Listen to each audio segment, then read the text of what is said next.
Sigmund Freud के मनोविज्ञान के ऊपर हम आपकी राय चाहते हैं बाबा जी। ईश्वरीय मदान, देहरादून।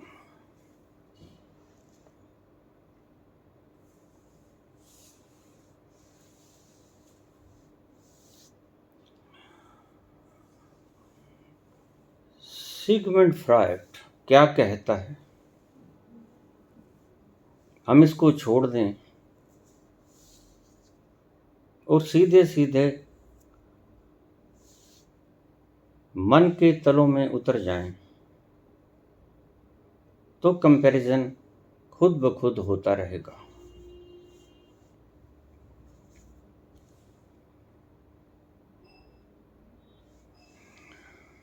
सिगमंड फ्रॉयड कहते हैं कि हमारे मन के 3 हिस्से हैं। पहला हिस्सा चेतन, टोटल मन का चेतन 10वां हिस्सा होता है।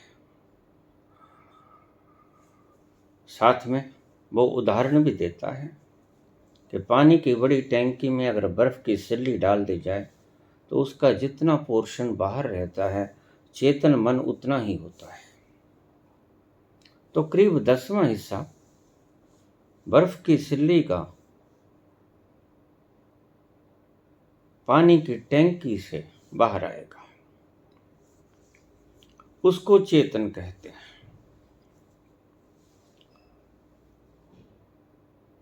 और उसके बाद अवचेतन, जो इच्छाएं, जो शिक्षाएं हमने ऊपर से चेतन को समझाई, जब वे ओवरलोडेड हो जाती हैं तो वो भीतर धकेल दी जाती हैं अवचेतन में। चेतन जब भर जाता है तो उसका हिस्सा अवचेतन में धकेल दिया जाता है और फिर कुछ चीजें अवचेतन से भी गहरी चली जाती हैं। उसको सिगमंड फ्रॉयड कहते हैं अचेतन मन। चेतन वो हिस्सा है जिसे हम सिखाते हैं। बाहर के वातावरण को देखकर व्यक्ति जो समझता है वो सब चेतन में होता है। जो तुम्हें सिखाया गया, जो तुम्हें पढ़ाया गया, जो तुम्हारे बड़े बुजुर्गों ने, तुम्हारे शास्त्रों ने, किताबों ने, साहित्य ने, जो आपकी हिस्ट्री है, वो सारी पढ़कर चेतन में फीड रहती है। और चेतन से जूं जूं चेतन भर जाता है, वो धकेलता है फालतू की मेमोरीज को, सूचनाओं को अवचेतन में। जैसे हम कुएं में या झील में कोई चीज फेंकें, वह अपनी सॉलिडिटी के कारण किस प्रारूप में रहेगी। अगर वजन में हल्की है तो पानी के ऊपर तैरेगी,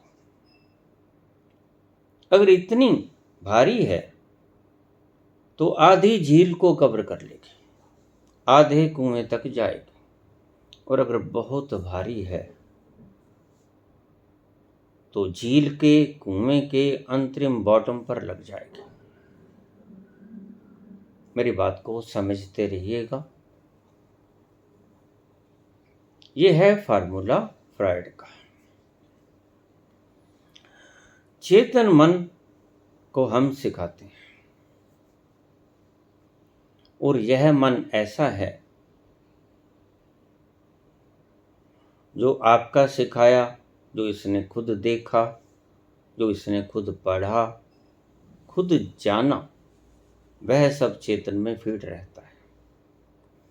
और जैसे जैसे ये स्मृतियां चेतन में पूरी फुलफिल हो जाती हैं, वो अब चेतन में धकेल दी जाती हैं, और उनमें से कुछ का घनत्व इतना होता है, भार इतना होता है कि वो बिल्कुल बॉटम लाइन पे चढ़ी जाती है। उसे कहते हैं अचेतन मन। फिर से समझिए, आपने कोई चीज कुएं में फेंकी या झील में फेंकी, अगर वो हल्की है, लकड़ी है या पानी की नाव है, कागज की, वो तैरेगी, फ्लोट करेगी। अगर थोड़ी सी सेमी सॉलिड है, वह कुछ देर दूर तक डूबेगी, लेकिन पूरी बॉटम लाइन पे नहीं जाएगी। और अगर भारी पत्थर है, चट्टान है, तो वह झील के अंतरिम छोर तक जाएगी, बिल्कुल बॉटम लाइन पर। यह फ्रायड की मनोविज्ञान है। मेरी दृष्टि में अगर चेतन को सीधा सीधा समझा जाए तो फ्रायड कहते हैं कि एक चेतन और एक अचेतन, ये दो मन है। फ्रायड की धारणा ये है, फ्रायड की दृष्टि ये है, फ्रायड के अनुभव में ऐसा आया। उसने अचेतन मन को दो हिस्सों में कन्वर्ट कर दिया,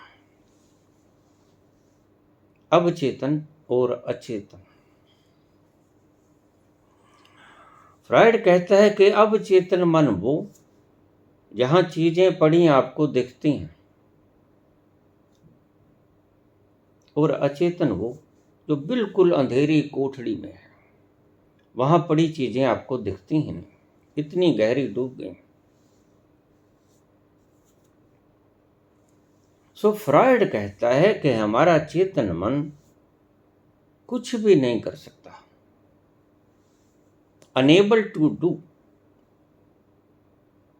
anything, he is unable to do nothing. कुछ नहीं कर पाता वो, उसके वश की बात नहीं। तुम कोई व्रत ले लेते हो, आज के बाद झूठ नहीं बोलूंगा, आज के बाद क्रोध नहीं करूंगा, आज के बाद लोभ नहीं करूंगा। ये व्रत लिया तुम्हारे चेतन मन ने, लेकिन जैसे ही भीतर से तूफान आता है, अचेतन अवचेतन, ये मैं दोनों को इकट्ठा करके बोल रहा हूं। मैं अवचेतन जैसी धारणा नहीं रखता, मैं सीधा चेतन और अचेतन दो ही भाग समझता हूं। यद्यपि सिगमंड फ्रायड ने अचेतन मन को दो भागों में विभक्त किया। कुछ थोड़ा डूबने वाली चीजें वो दिखी, और जो पूरी डूबने वाली चीज अचेतन वो नहीं दिखी, उसे उसने अंधेरी कोठड़ी कह दिया। तुम्हें भी नहीं पता कि वहां क्या पड़ा है। चेतन में तुम अच्छी तरह जानते हो कि तुम हिंदू हो, मुसलमान हो, सिख हो, ईसाई हो, और तुम्हारा ठिकाना चर्च है, गुरुद्वारा है, मंदिर है, मस्जिद है। चेतन अच्छी तरह जानता है। जितने भी पाठ पढ़ाए जाते हैं, चेतन को पढ़ाए जाते हैं। चेतन जब उन भार को सहन नहीं कर सकता, धीरे धीरे अचेतन अवचेतन में धकेल देता है, सिगमंड फ्रॉइड के हिसाब से। और जब इतनी गहरी चीज चली जाती है, आप जैसे आप जप को ही ले लीजिए। आपके गुरु ने आपको कहा कि ये जप करते रहिए, फर्ज करो, टर टर, ये आपको नाम दे दिया, तो आप कर रहे हो टर टर टर। जब तक चेतन भर नहीं जाएगा ऐसे टेरिटर से, वह उसको अवचेतन में धकेल नहीं सकेगा, फ्रायड के अनुसार। और फिर जब इतना भारी हो जाएगा, चेतन से आता ही जाएगा टर टर टर, तो वह भीतर तक इतने गहरे तक पहुंच जाएगा जिसे सिगमंड फ्रायड अचेतन कहते हैं। और जो चीज अचेतन में पहुंच गई, वो चीज बड़ी वजनी हो जाती, बड़ी वैल्यूएबल है आपके लिए।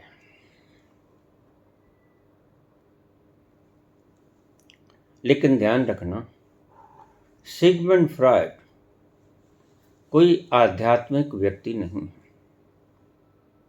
वह मनस्विद है, साइकोलॉजिस्ट है। अब हम दूसरे पक्ष पर आए। मन और शरीर का सीधा सीधा गहरा संबंध है। ऐसे कहिए कि शरीर मन का दृश्य रूप है और मन शरीर का अदृश्य रूप है। इसे आप ऐसे समझें, जैसे पानी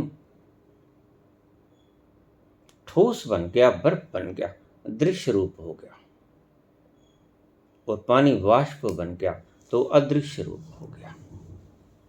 लेकिन वास्तव में वो क्या है? वो पानी है। मन जब इतना सख्त हो जाता है तो उसे फ्रॉइड कहते हैं कि वो शरीर बन जाता है। और जब इतना वाष्पीभूत होता है तो वह वाष्प बन जाता है।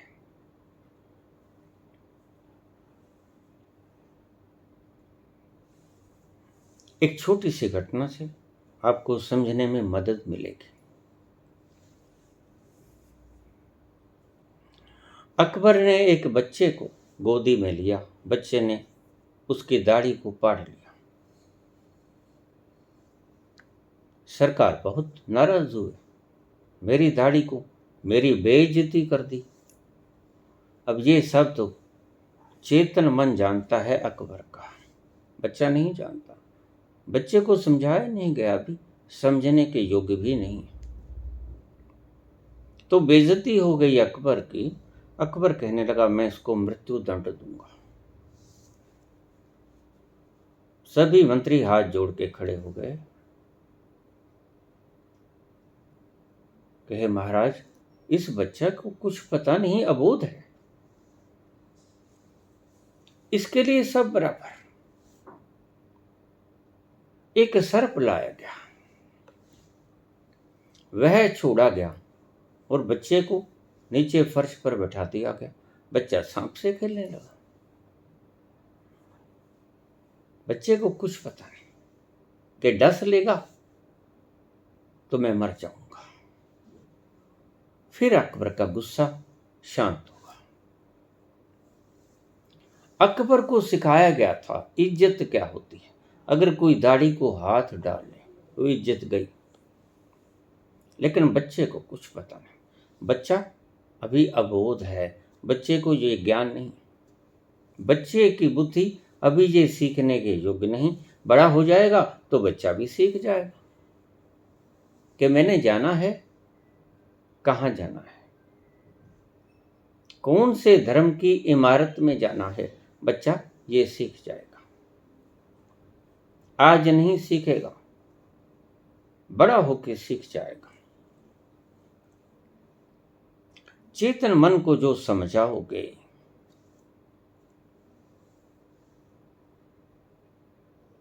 वह शरीर को अपनी चपेट में लेगा, और मन को जो समझाओगे,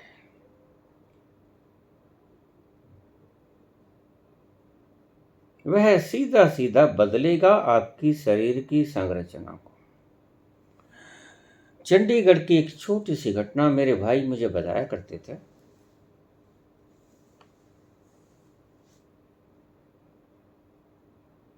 सुबह सुबह की बात, एक जोड़ा कपल सुबह उठकर रोजाना सैर करने जाता। सुखना झील तक करीब 3-4 किलोमीटर सुखना झील पड़ती थी। वहां से वापस आना रोजमर्रा का काम था। मॉर्निंग वॉक के लिए सुबह ब्रह्म मुहूर्त में, यह उनका रोज का पेशा था। सुबह उठे, लेकिन उठने से जाने से पहले वो चाय पी के जाते थे, एक एक प्याला चाय का। उन्होंने चाय बनाई, चाय बना के छानी, छान के एक एक कप दोनों ने पिया। चले गए सैर करने। ये बिल्कुल सत्य घटना है। सैर करने चले गए, सुखना झील पर उन्होंने खूब सैर की। कुछ यौगिक आसन वगैरह भी किए और वहां से वापस घर के लिए परते। जाना होता था आदमी को अपने ऑफिस में। स्त्री अभी हाउस होल्ड थी, घर के काम काज को संभालती थी। तो उसने कहा चलो मैं बर्तन इत्यादि मांज लूं, रात्रि के बर्तन भी पड़े हैं। प्रथम वो यही काम रोज किया करती थी।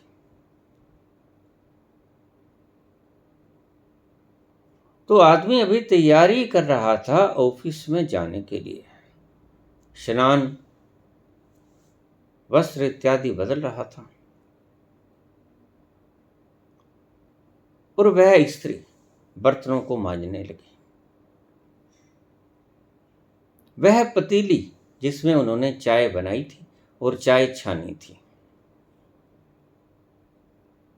जब उसमें उसने झांक के देखा तो एक किरली, छिपकली मरी पड़ी थी। और छिपकली ऐसा लगता था जैसे गल गई हो, जल गई हो, उबल गई हो।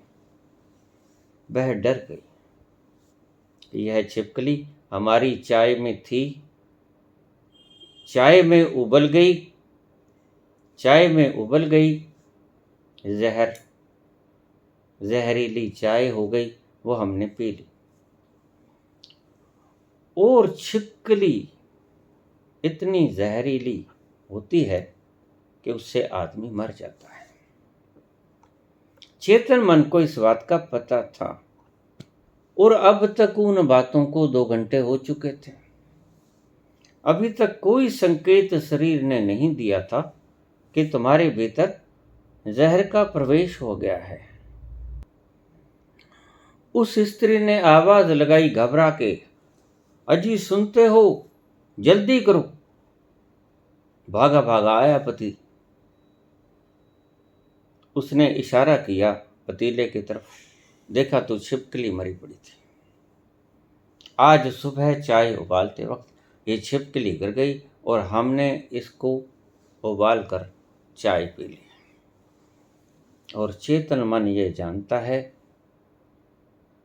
कि इतनी जहरीली होती है ये किरली, छिपकली, इसमें जहर इतना होता है कि आदमी मर जाता है। अभी तक कुछ नहीं हुआ था। चेतन मन स्ट्रोक खा गया। और बिल्कुल ये सत्य घटना है, उन दोनों की मृत्यु हो गई। क्या हुआ? चेतन मन की खबर अचेतन के इतने गहरे तलों में पहुंच गई जिसे सिगमंड फ्रायड अचेतन मन का बॉटम लाइन कहते हैं। और जब वहां तक खबर पहुंच जाए तो शरीर को सीधा सीधा प्रभावित करती है। स्ट्रोक खा गया ब्रेन, स्ट्रोक से हार्ट अटैक हुआ, दिल की गति इतनी बढ़ गई और वो दोनों ही खत्म हो गए। हॉस्पिटल लाया गया, डेड डिक्लेयर कर दिया गया। अब तक कुछ न हुआ था, 2 घंटे तक कुछ न हुआ था। अचेतन मन ये बात नहीं जानता, चेतन मन ये बात जानता है कि अगर किरली को पी लिया जाए उबाल कर तो आदमी जिंदा नहीं बचेगा। ये बात इतनी घर कर गई थी भीतर, वो वैसे भी वो लोग डरते थे। जब वो रात को सोते तो मुंह खुला नहीं रखते थे, सीधा नहीं सोते थे, करवट बदल के सोते थे। न जाने कौन छत के ऊपर किरली सीधी मुंह में पड़े, इतनी जहरीली, उसने जीभ निकाली, उससे मर जाएंगे। बहुत डरते थे। और अब तो ये उबाल के पी ली गई, मृत्यु निश्चित है। पूरे मन ने प्राणों ने स्वीकार कर लिया मृत्यु निश्चित है। और जब पूरे प्राणों से कोई बात स्वीकृत हो जाती है तो वह बात हो जाती है। यही फ्रायड के मनोविज्ञान का रस है। जिस बात को अचेतन मन पूरी तरह से, चेतन मन पूरी तरह से मान ले, भर जाए, अचेतन के गहरे हिस्सों तक उसे धकेल दे, वह बात सत्य हो जाती है। लेकिन इसी बुनियाद के ऊपर हमारे बहुत से धर्म या संप्रदाय खड़े। बोलते जाओ। पाँव टूट गया है, नहीं टूटा है, पाँव नहीं टूटा है, पाँव नहीं टूटा है, दर्द नहीं है, दर्द नहीं है, दर्द नहीं है। इसको मंत्र बना लिया गया, राम राम राम, टर टर।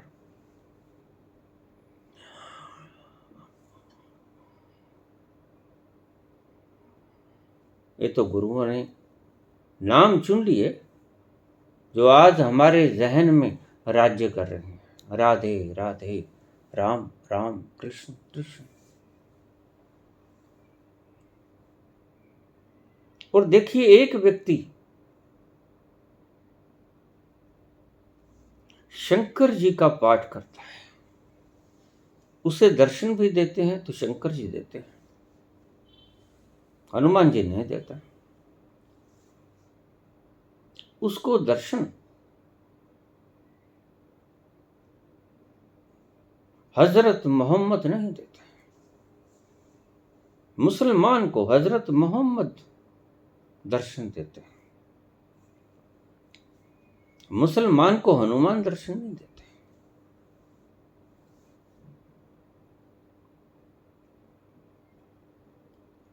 आज भी बहुत से लोग हैं जो अब संतों को भगवान मान के पूजा कर रहे हैं।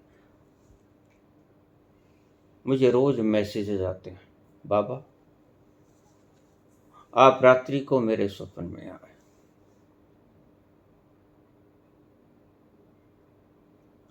आपने मेरे ऊपर अपना वरद हस्त रखा, वो इतना तरंगों से युक्त था कि मेरी पाँव की पीड़ा सब खत्म हो गई, मेरी पेट की पीड़ा सब खत्म हो गई, और मैं कहीं आता जाता नहीं। मैं अच्छी तरह इस बात को जानता हूं, मैं कहीं नहीं गया, और कम से कम उसके पास तो नहीं गया जिसे ये स्वप्न है। एस्ट्रल ट्रेवलिंग पे गया हूंगा, लेकिन वहां तक मैं नहीं गया जिसको ये स्वप्न आया।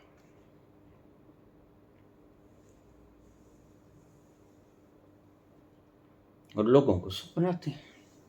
मैं गया, उनको कोई बात कह दी, वो सत्य हो गई। उन्होंने सोचा कि बाबा आए थे, ये बात कह के गए हैं।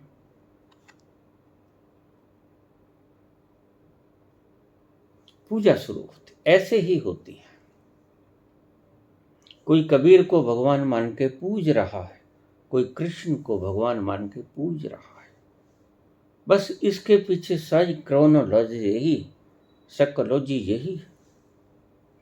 चेतन मन को रेपिटेशन के लिए प्रेरित करो, बाधित करो, वह वैसा ही हो जाएगा। एक तुलसीदास ने शब्द कहा है,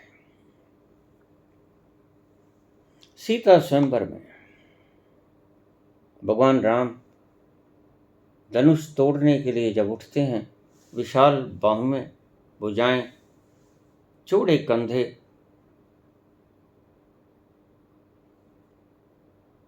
कमल नयन, विशाल मस्तक,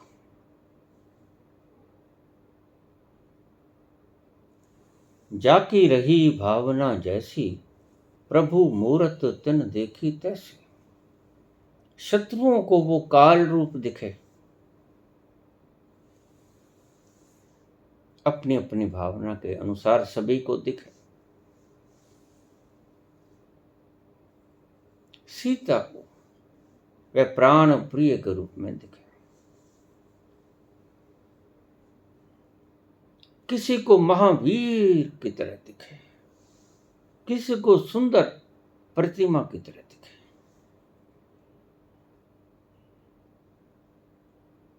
किसी को उनकी मुस्कुराहट हर ले गई, किसी को उनका धीरे धीरे चलना मृग की तरह ये लुभा गया। जाकी रही भावना जैसी, प्रभु मूरत तिन देखी तैसी। बस इसका यही अभिप्राय था। शत्रुओं को वो काल के रूप में नजर आए जो भाग लेने के लिए आए थे उस स्वयंवर में। चेतन मन को तुम जो सिखाओगे, मन और शरीर दोनों एक ही बात है, दो छोर हैं एक ही धागे के। एक मन छोर है, दूसरा शरीर छोर है, धागा एक ही है। मन जब सॉलिडिटी धारण कर लेता है तो शरीर बन जाता है। शरीर जब गैसीय फॉर्म में आता है तो मन हो जाता है। भाप बन जाता है जब शरीर तो मन, मन बन जाता है ठोस तो शरीर।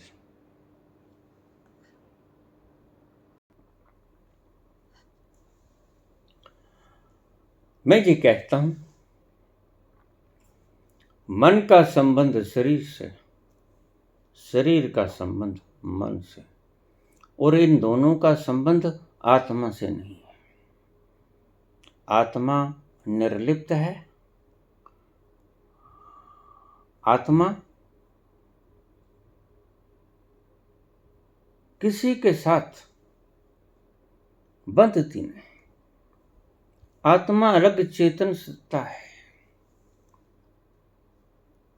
आत्मा का मन या शरीर के किसी भी प्रारूप में ढल जाने के बाद आत्मा पर उसका कोई इफेक्ट नहीं पड़ता।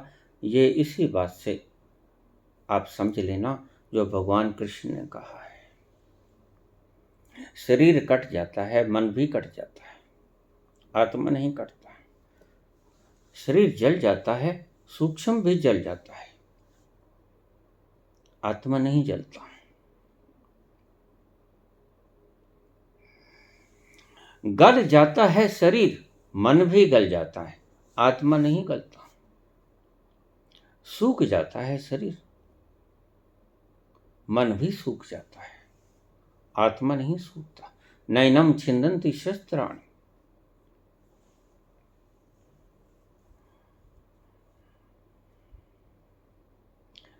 ये बात सिगमंड फ्रायड की मनस्विदों तक ही सीमित रह जाती तो शुभ थी।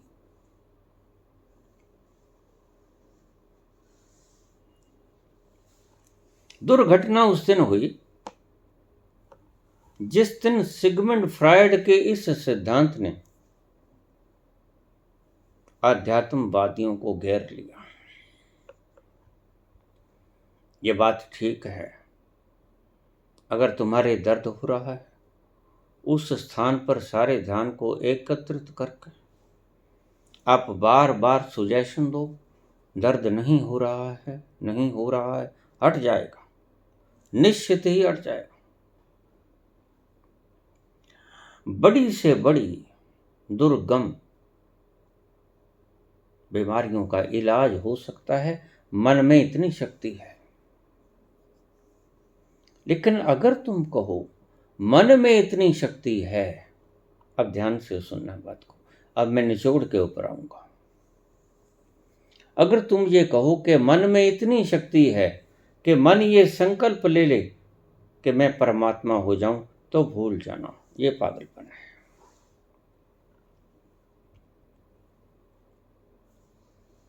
फिर वो मन परमात्मा हो जाएगा, लेकिन परमात्मा के हजारों हाथ होंगे। परमात्मा के हाथ में डमरू और त्रिशूल होगा, परमात्मा के पूंछ लगी होगी, परमात्मा के सूंड लगी होगी, परमात्मा के हजार हाथ होंगे और परमात्मा के जीवा बाहर होगी, रंग काला होगा, गोरा होगा। कोई परमात्मा शेर पर बैठा होगा, कोई परमात्मा चूहे पर बैठा होगा, कोई परमात्मा बैल पर बैठा होगा, कोई परमात्मा गधे पर बैठा होगा। यह उन चीजों के दुष्परिणाम थे जो चीजें मनसविदों से छीनकर अध्यात्मवादियों ने अपने भीतर प्रविष्ट कर ली थी।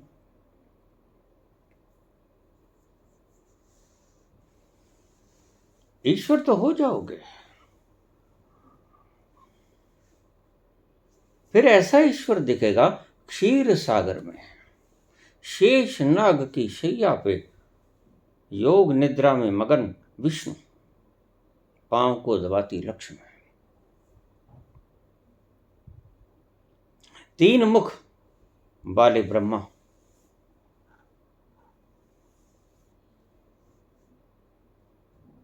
ऐसे भगवानों के आपको दर्शन होंगे। और ध्यान रखना, ईश्वर कल्पना का विषय नहीं है। अगर कल्पनाओं से ईश्वर को पाया जाता तो बड़ा सुलभ था मामला, बड़ा आसान था मामला। आज ये जो गंगा, यमुना, सरस्वती, सरयू के आसपास बैठ के कह रहे हैं शिवोहम शिवोहम,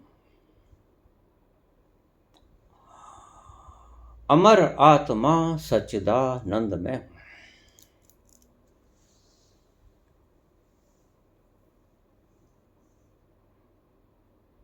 जिसे शस्त्र काटे, न अग्नि जलाए, गलाए न पानी, न वायु सुखाए, वही सच्चिदानंद सब रूप में हूं। शिवोहम शिवोहम शिवोहम शिवोहम, अमर आत्मा सच्चिदानंद में हूं। ये गीत गा रहे हैं गंगा के किनारे बैठे वाराणसी के घाट पर, काशी के घाट पर।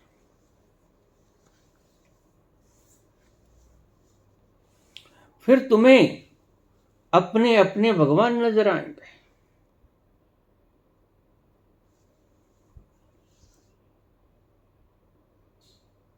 सब मन के खेल हैं, मन का माया जाल है। यहां तक ठीक था सिगमंड फ्रॉयड। दर्द हो रहा है तो मान लो दर्द नहीं हो रहा है, और वास्तव में दर्द पांव में है, तुम में नहीं, और तुम पांव हो नहीं, तो ठीक थी बात।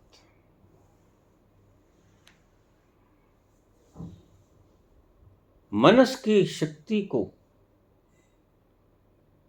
एकाग्र करके, घनीभूत करके उस स्थान तक पहुंचा देना, और इस वृत्ति को सघन करना कि दर्द नहीं हो रहा है, मिट जाएगा दर्द, लेकिन वक्त लगेगा। मैं कहता हूं वक्त जाया मत करो। बाजार में जाओ, डिक्लोफेनिक का इंजेक्शन लगवा लो, एनाल्जेसिक कुछ भी ले लो। ज्यादा हो रहा है तो मॉर्फिन, नॉर्फिन, फोर्टविन कुछ भी ले सकते हो। ये इतनी बकवाद में क्यों पड़ना है? ये तुम्हारे मोटिवेशन स्पीचेस वाले तुम्हें और कुछ नहीं सिखाते हैं, यही बात को थोड़ा सा हटके बता देते हैं। सत्य इसमें जरा भी नहीं होता। जहां तक ये पहुंचा देते हैं तुम्हें, बस संसार के क्षेत्र की क्षमता में आता है। तुम्हें प्रतिभाशाली बना देंगे, तुम्हें नंबर 1 बना देंगे। ये बात बिल्कुल ठीक है। इस बात की सत्यता से इनकार कतई नहीं किया जा सकता। आपका पांव टूट गया है, भयंकर दर्द हो रहा है,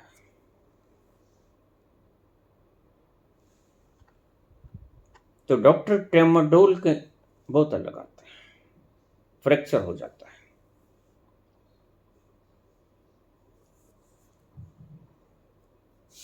और आप सीधा सीधा मन में कह सकते हो दर्द नहीं हो रहा है। यहां तक अगर भावना इतनी गहरी हुई तो जैसे वो कपल मर गया था कि हाय हमने छिपकली उबाल कर पी ली, 2 घंटे कुछ नहीं हुआ। जैसे चेतन को पता चला, चेतन ने पूरी पावर के साथ उस सारी प्रज्ञा धकेल दी अवचेतन में, और अवचेतन में अचेतन गहरी चली गई। और जैसे ही कोई चीज अचेतन में पहुंच जाती है तो हमारा समूल चेंज कर देती है। मर गए, प्रतिघात हुआ, रिएक्शन हुआ और मृत्यु। आदेश दिया गया अचेतन से, और जितना गहरे अचेतन से आदेश आएगा उतनी शीघ्र फलीभूत हो जाएगा। चेतन, तुम चेतन से आदेश देते हो, चूक जाते हो। तुम सारे दिन गालियां निकालते रहते हो, तुम्हारा ये हो जाए, तुम्हारा ये हो जाए, किसी को आशीर्वाद दे देते हो, किसी को श्राप दे देते हो। फलीभूत नहीं होता। क्यों नहीं होता? क्योंकि चेतन बहुत उथला उथला स्थान है, वहां से संकल्प लिया ही नहीं जा सकता, और वहां से लिया गया संकल्प काम भी नहीं आता। फिर थोड़ा अवचेतन में चलें, फ्रॉइड के हिसाब से अवचेतन में गहरे से लिया गया थोड़ा सा संकल्प कारगर होता है, लेकिन जो संकल्प अचेतन से ले लिया जाता है वह तो तुरंत प्रभावित होता है। जैसे वो मैंने छिपकली वाली बात बताई, चेतन ने पूरा भरकर उस भावना को धकेल दिया अवचेतन में, अवचेतन भी उसे सह ना पाया, इतना भार था उसमें। वह खिसक गया अचेतन में, और अचेतन में जैसे ही वो खिसका भाव, अचेतन ने फौरन रिएक्शन किया कि मर जाओगे। बस वो मर गए। यह सब कुछ हुआ। यह थी इसकी भीतर की, पीछे की सच्चाई। ऐसे ही मन काम करता है। फ्राइड काफी हद तक ठीक है मन स्तर पर। शरीर और मन का बड़ा सुंदर प्रस्तुतिकरण दिया उन्होंने, लेकिन एक बात ध्यान में रखिएगा, अध्यात्म को उसका क ख ग भी नहीं आता, आबासा भी नहीं आता, एबीसी भी नहीं आती, वो भी कायदा भी नहीं पढ़े हैं। आध्यात्मवादियों ने जैसा ही ये सूत्र अपनाया, गोबर गणेश हो गया ये सूत्र। अध्यात्म भी गया, मनस भी गया, दुविधा में दोनों गए, माया मिली ना राम। तुम दो पाटन के बीच में साबुत बचा न कोई। तुम दोनों में उलझ के रह गए, क्या ठीक क्या गलत। मैं तुम्हें साफ कर दी है बात, क्या ठीक क्या गलत। मनस की बातें मनस तक ठीक, शरीर और मनस का सीधा सीधा संबंध।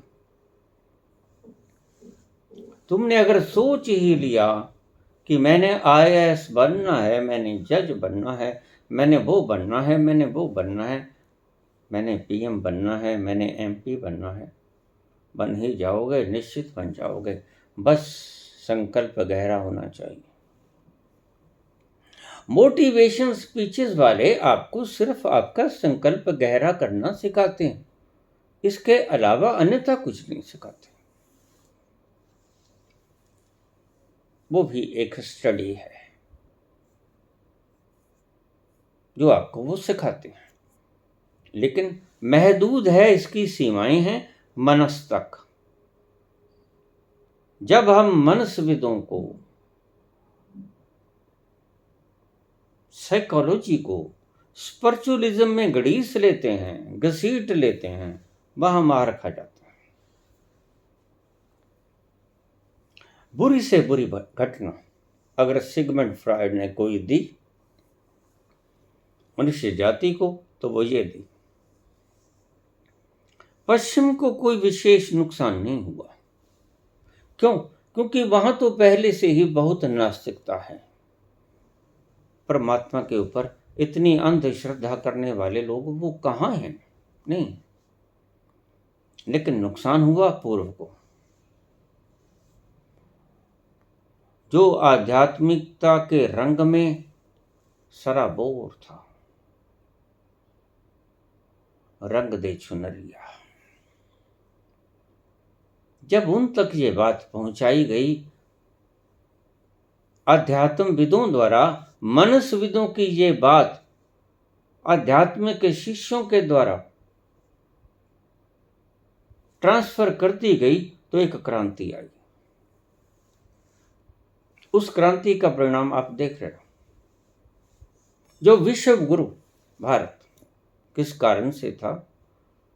वो अपनी संप्रभुता खो बैठा।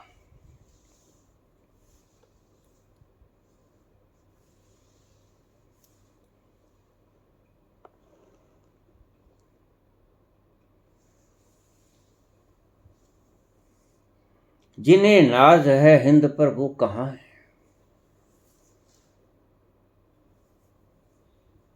जिसके कारण नाज था हिंद पर, वो आध्यात्मिकता खो गई सिर्फ इस एक व्यक्ति के कारण, सिगमंड फ्रॉयड के कारण। बहुत कुछ देके गया पश्चिम को और सब कुछ छीन के ले गया पूर्व का।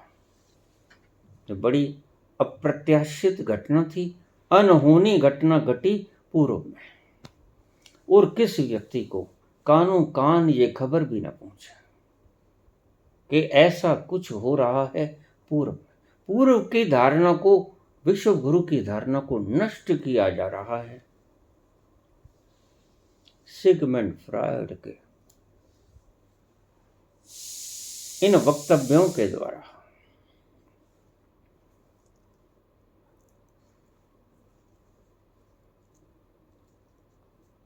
मेरे ख्याल में आप बहुत अच्छी तरह से समझ गए होंगे। से सिगमंड फ्रॉयड आध्यात्मिकता का स्फीयर के बाहर ही खड़ा रहता है, उसके भीतर स्फीयर को टच भी नहीं कर पाता। सर्कल को बाहर तक ही वो देख पाता है, सर्कल के भीतर को वो टच भी नहीं कर पाता। सर्कल के भीतर घुसना तो बहुत नामुमकिन है सिगमंड फ्रॉयड के लिए। इसलिए उसने अपनी अवधारणा चेतन और अचेतन तक ही सीमित करके रख दी। बात जुदा है कि अचेतन को उसने दो भागों में डिवाइड कर दिया, अवचेतन और अचेतन। जो थोड़ा कम डूबा विचार, जो थोड़ा गहरा डूब गया, बस। अगर सीधा ही अचेतन रख देता कोई फर्क नहीं पड़ता था। भारत के मनुष्यों ने ये चीज सबसे पहले खोज ली थी, और कब की खोज ली थी। आगे की बातें फ्रायड को पता ही नहीं था। अनात्मवादी हैं, ईश्वर का कोई पता नहीं। मन की ही तकनीक से पता है, मन का ही विस्तार खोला, मन का ही विषय है इनके पास। लेकिन मन आत्मा से संबंधित नहीं है, इस बात का ध्यान रखना। आपकी अखंड खुशी, आपका अखंड आनंद मन से कोई संबंध नहीं रखता, मन से बहुत दूर है।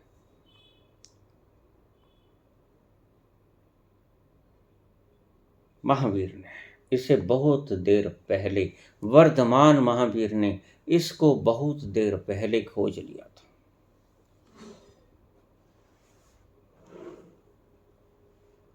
पच्चीस सौ वर्ष पहले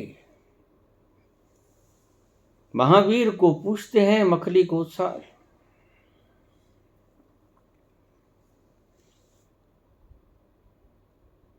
कि इस पौधे का भविष्य क्या होगा?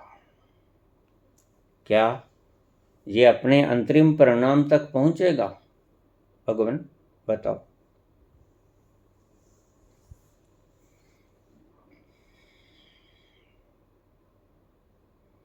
फल फूल से ये लदेगा पौधा, अपने अंतरिम परिणाम को छू पाएगा ये पौधा? तो भगवान महावीर आंख बंद करते हैं, अपने उस तल पर जाते हैं जहां से किसी का भी भविष्य देखा जा सकता है। वहां पहुंचते हैं और 2 मिनट के बाद बाहर आते हैं।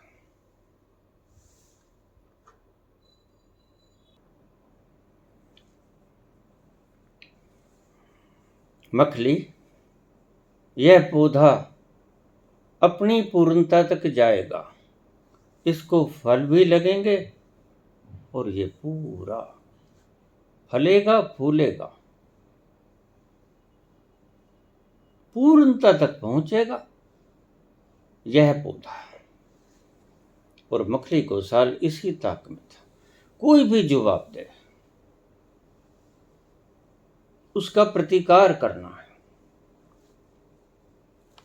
मखली गोसाल ने दोनों हाथों से उस छोटे नन्हे पौधे को पाट दिया, उखाड़ के दूर फेंक दिया। सोचा, ना रहेगा बांस, ना बजेगी बांसुरी। अब पौधा ही उखाड़ दिया, कहां से फूल लगेंगे, कहां से फल लगेंगे? लेकिन जो महावीर ने उस तल पर जाकर देखा, उसे कौन झुठला सकता है? वह तो परम सत्य है, होगा ही। तुम लाख कोशिश कर लो,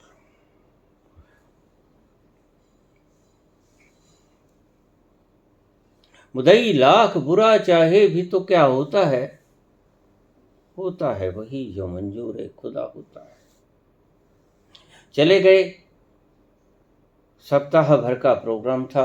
बारिशें बहुत आईं, पानी खेतों में भर गया और उन पानी में वो उखाड़ कर फेंका गया पौधा तैर कर आ गया उसी स्थान पर जहां से उखाड़ा गया था। वहां पर आकर लग गया, फिक्स हो गया। वापस जब आए महावीर और मखली गोसाल देखकर हैरान रह गया। मखली, पौधा वहीं पर लगा हुआ था।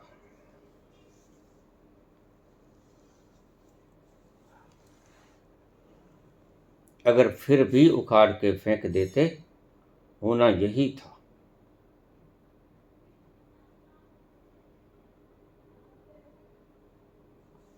तुम्हारा मन बड़े तर्क देगा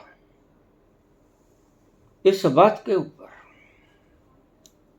कैसे? हम होते तो देखते कैसे महावीर भविष्यवाणी करते हैं। लेकिन महावीर जब भविष्यवाणी करते हैं वो ठीक करते हैं। ईश्वर को तुम सदा ही चैलेंज करते रहते हो, प्रकृति को तुम सदा ही चैलेंज करते रहते हो, और अच्छी बात भी है। अगर चैलेंज करोगे तो उसके भीतर के रहस्यों का उद्घाटन कर पाओगे, और जो सुख छुपा रखा है परमात्मा ने अपनी सृष्टि में, उसका निष्पादन कर पाओगे। वह मनुष्यता के भले के लिए प्रयोग होंगी। ये बात जुदा है कि मनुष्यता के भले के लिए जो चीज़ें खोजी गईं वो एटम बम बनकर हिरोशिमा और नागासाकी पर बरसीं, लाखों लोगों की जान चली गई। ये बात जुदा है।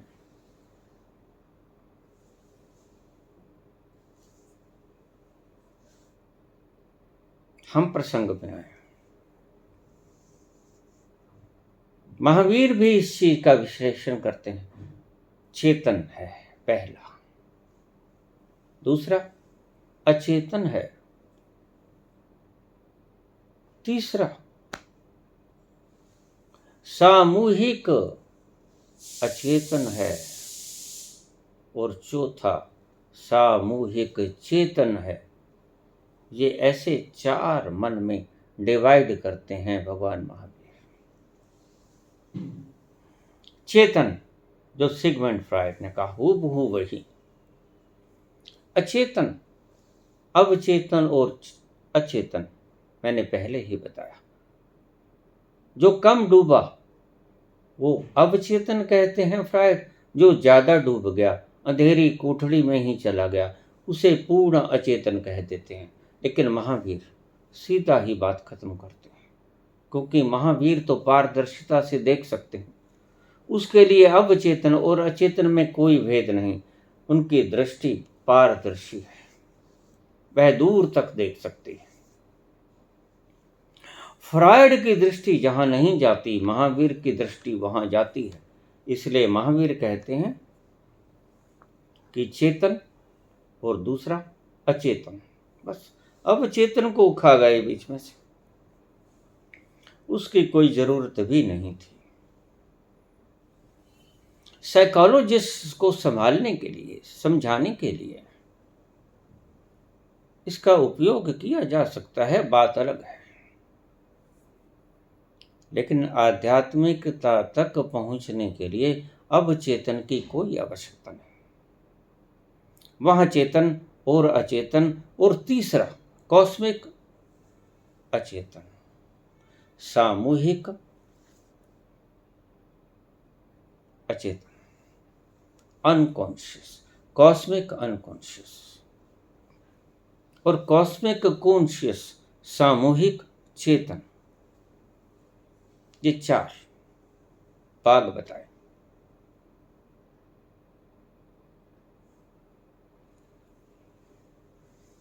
लेकिन दो तल जो भगवान महावीर जानते हैं वो फ्रायड नहीं जानते।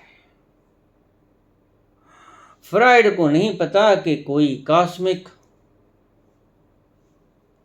अचेतन भी है, या उसको ये तो बिल्कुल ही नहीं पता कि कॉस्मिक चेतन भी है, सामूहिक चेतन भी है, जो समस्त विश्व में एक रूप, एक छत्र जिसका साम्राज्य है, जर्रे जर्रे में जो मौजूद है वो भी है।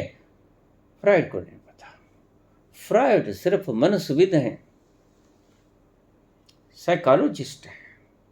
फ्रायड जहां तक जाएंगे बिल्कुल सत्य परिभाषित कर देंगे। वहां गप जैसी कोई बात नहीं फ्रायड के पास, क्योंकि वो साइंटिस्ट हैं, वैज्ञानिक मति रखते हैं। फ्रायड शुद्ध शुद्ध बोलेंगे। इसलिए सिगमंड फ्रायड ने जो बात कही वो वहीं तक कही जहां तक वो जानते थे, उससे आगे की बात उन्होंने नहीं कही, जानते न थे। आगे की बात वर्धमान महावीर ने कही, आगे की बात बुद्ध ने कही, बुद्ध जानते थे। आगे की बात सब संत जानते हैं। सुन मरे अजपा मरे अनहद भी मर जाए। वो कबीर जानते हैं, वो नानक जानते हैं, सिगमंड फ्रॉइड नहीं जानते। आगे की बात, दौर शुरू होता है, दायरा शुरू होता है कबीर का, दायरा शुरू होता है नानक का, दायरा शुरू होता है कृष्ण का, कृष्ण मूर्ति का, दायरा शुरू होता है मीरा का, चैतन्य का, दया का, राबिया का।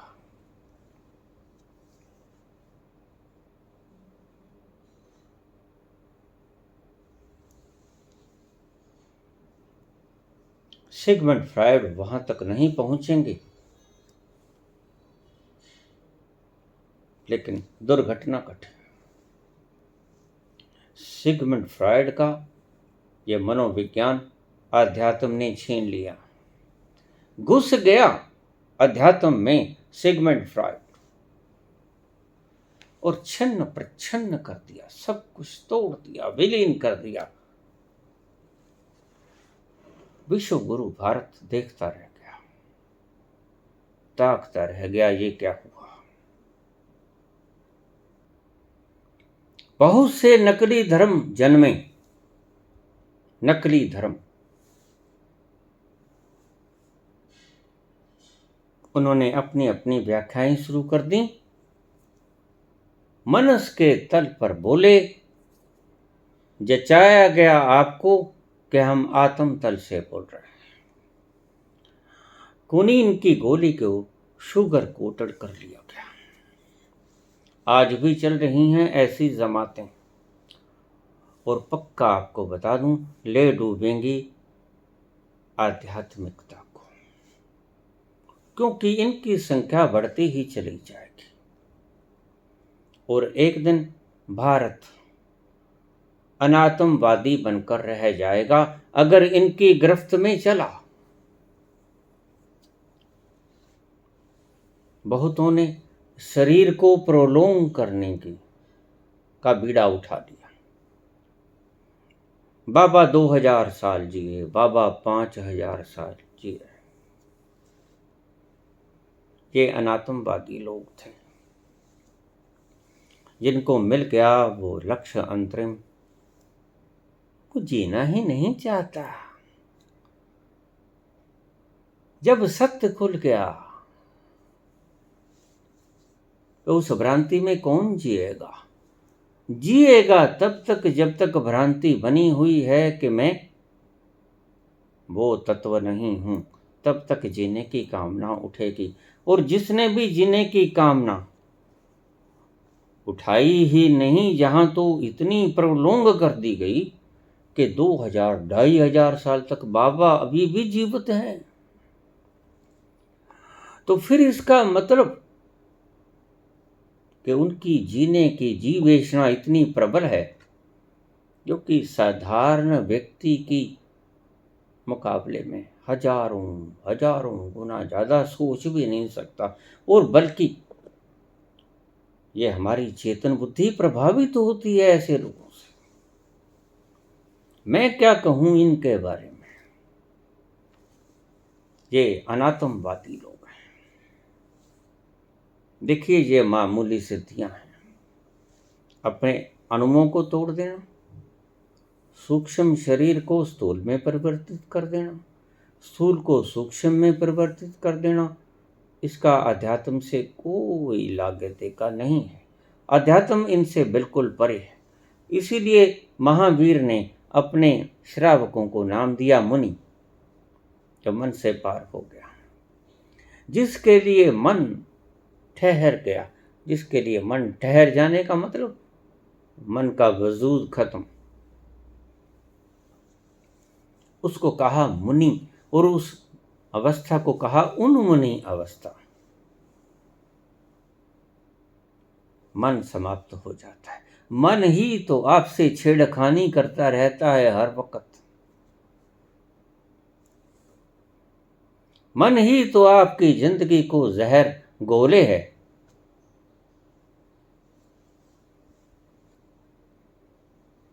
मन ही तो आपको भ्रमित करता है हजारों हजारों दिशाओं की तरफ। एक दिशा ये भी है कि कैसे ज़्यादा जी लूँ, कैसे ज़्यादा जी लूँ। ये अध्यात्मवादी लोगों की परंपरा कभी भी नहीं रही। अध्यात्मवादी व्यक्ति क्यों जीना चाहेगा? वाह।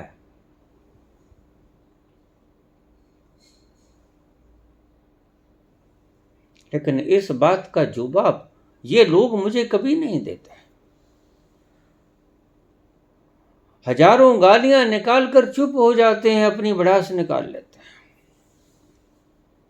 जवाब किसी के पास नहीं। मैं कहता हूं, पूछता हूं, जब जीवेषणा ही मर गई। सत्य को देखकर जीवेषणा वैसे नहीं मरती। जीवेषणा मरने वाला सत्य तक जल्दी ही पहुंच जाएगा, और सत्य तक पहुंचने वाले की जीवेषणा तत्क्षण समाप्त हो जाएगी। ये दोनों एक ही बातों के, एक ही धागे के दो छोर हैं। जिसकी जीवेषणा समाप्त हो गई वह जल्दी ही परमात्म बोध से ग्रसित हो जाएगा।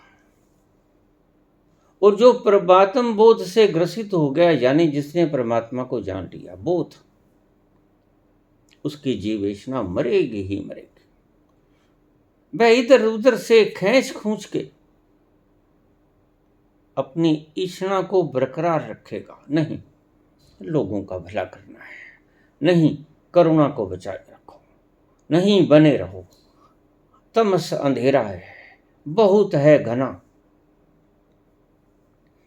अभी सुबह हो जाने दो, अभी रात बहुत गहरी है, अभी बने रहना जरूरी है। बुद्ध जैसे लोग उसी श्रेणी में आते हैं। बहुत से बुद्ध पुरुष ऐसे हैं जो आज भी हिमालय पर मौजूद हैं, उन तृष्णाओं को लेकर, उन धागों को लेकर जिनसे उन्होंने स्वयं को बांध रखा है। स्वयं ही वो मुक्त हैं और अपने बंधनों को अच्छी तरह से जानते हैं। जब चाहेंगे तोड़ देंगे। धागे बड़े सूक्ष्म, करुणा के, प्रेम के, परोपकार के बड़े सूक्ष्म धागे हैं, आसानी से तोड़े जा सकते हैं। बुद्ध जैसे लोग आराम से तोड़ देंगे, उनके लिए कोई मुश्किल नहीं, लेकिन आपके लिए बहुत मुश्किल है। आपके लिए धागे नहीं हैं जी, कच्चे धागे नहीं हैं जी, आपके लिए लोहे की भरी जंजीरें हैं, बड़ी विशाल जंजीरें हैं, बलशाली जंजीरें हैं। इनको तोड़ पाना असंभव सा लगता है।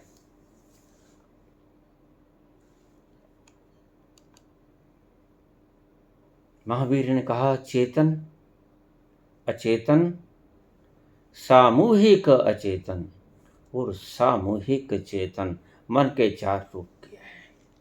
सामूहिक चेतन को मन में गिन लो या ना गिनो, कोई बात नहीं। सामूहिक चेतन का अर्थ है एनलाइटनमेंट। और अगर आपने ये सारा कुछ देखना है दृश्य, भविष्य में क्या होगा क्या नहीं होगा, तो आप सामूहिक अचेतन और सामूहिक चेतन के बीच में जो बाउंड्री लाइन है उस पर खड़े होकर देख सकते हो। एक छोर उधर, एक छोर इधर, जैसे गुरु होता है। गुरु को अगर हम ऐसे डिस्क्राइब करें, डिफाइन करें कि गुरु वो जिसका एक छोर परमात्मा की तरफ और दूसरा छोर संसार की तरफ, जिसकी एक आंख परमात्मा को देख रही और दूसरी आंख संसार को देख रही, वो गुरु।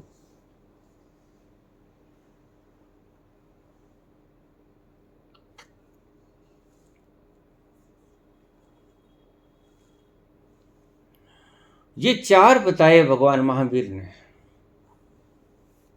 और उनकी परीक्षा लेनी चाहिए। बहुत से और शिष्यों ने, बहुत सी गाथाओं से भरा पड़ा है इन संत पुरुषों का चरित्र। मुख्य घटना जो काम की थी मैंने बता दी, जो आपसे संबंधित थी मैंने बता दी। फ्राइड को कुछ नहीं पता सामूहिक अचेतन का, फ्राइड को कुछ नहीं पता सामूहिक चेतन का। फ्राइड को जो पता है वो मैंने आपको बता दिया, चेतन, अवचेतन और अचेतन,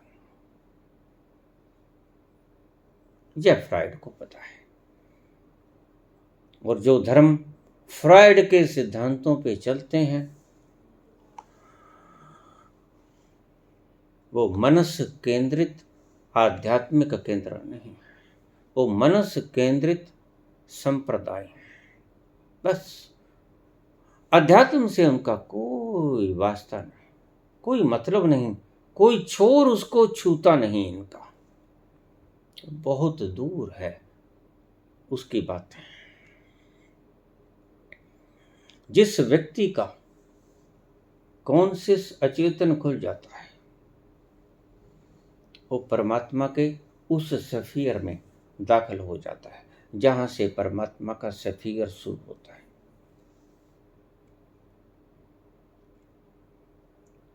मस्ती सुरूर उसे घेर लेता है, जैसे जैसे आगे जाता है गहरे में प्रवेश होता है।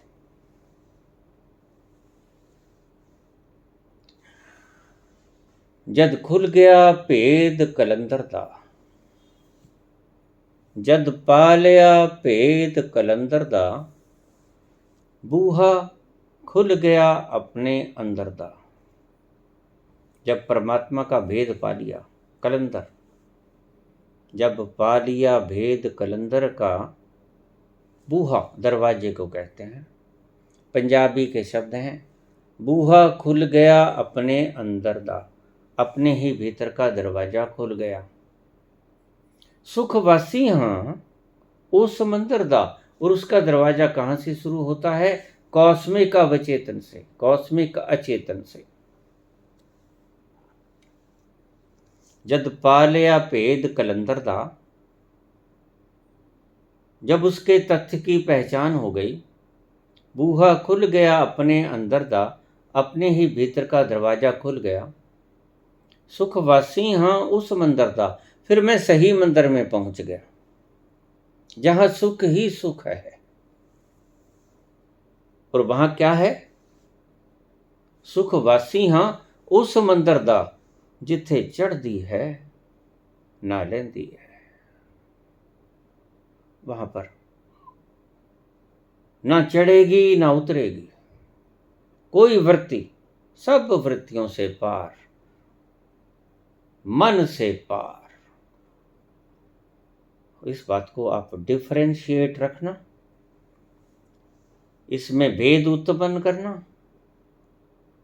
जो कुछ धर्म सिखाते हैं आपको, जो कुछ गलत प्रचार करते हैं, चाहे शरीर की उम्र को बढ़ाने का हो, चाहे ये सोच मनसविद कि दर्द खत्म हो जाए, हो गया, मैं स्वस्थ हो जाऊं, हो गया, कैंसर खत्म हो जाए, हो गया। ये विद्या है, मनुष्य से संबंधित विद्या है, आध्यात्मिकता से इसका कोई लेना देना नहीं। आध्यात्मिकता is a subject, separate subject, अलग से विषय है आध्यात्मिकता।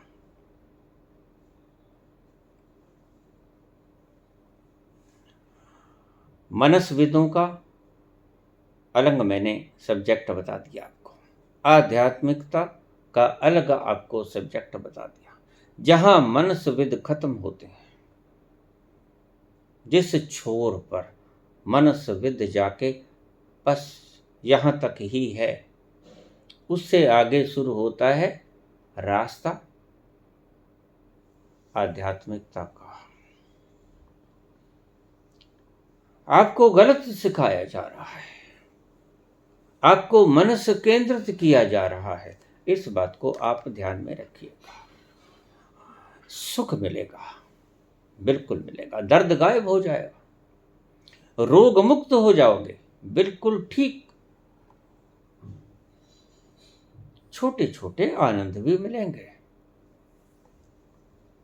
लेकिन सभी कुछ होते हुए भी तृप्ति नहीं होगी। क्यों? क्योंकि तृप्ति उसी को पाने से होती है जिसकी आपको भूख है। आध्यात्मिकता की आपको भूख है। वो जब तक भूख आपकी पूर्ण नहीं होगी तब तक आपको तृप्ति नहीं होगी।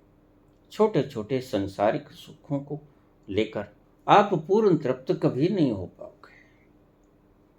ये था पूरा का पूरा विज्ञान मनस का और आध्यात्म का। मैंने आज बाइफरकेट कर दिया, अलग से विश्लेषित कर दिया।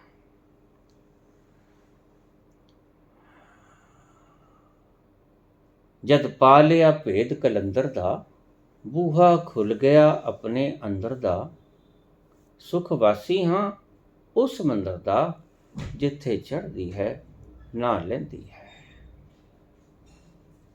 धन्यवाद।